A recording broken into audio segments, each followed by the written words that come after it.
আলাইকুম।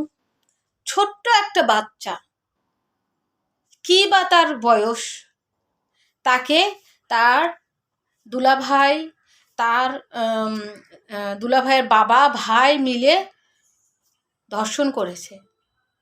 কি দেশ আসলো? আসলে আমরা কোথায় সেফটি? কোন জায়গাতে? নিজের ঘরেই তো কারো নেই, কারণ ঘরের মানুষগুলোই তো খারাপ।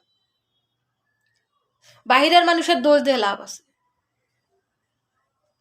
তো সবাই দোয়া করবেন ওই বাচ্চাটার জন্য, আসিয়ার জন্য, সে যেন জান্নাতবাসী হয়, এবং যারা তার এই সর্বনাশটা করেছেন, যাদের কারণে তার মৃত্যুবরণ হয়েছে, আল্লাহ যেন তাদেরকে শাস্তি দেয়। কারণ এই এই এই এই ইয়েতে তো শাস্তি হবে না এই দুনিয়ায়। টাকা থাকলে তো শাস্তি হয় না, টাকা দিয়ে মানে সব কিছু শেষ হয়ে যায়।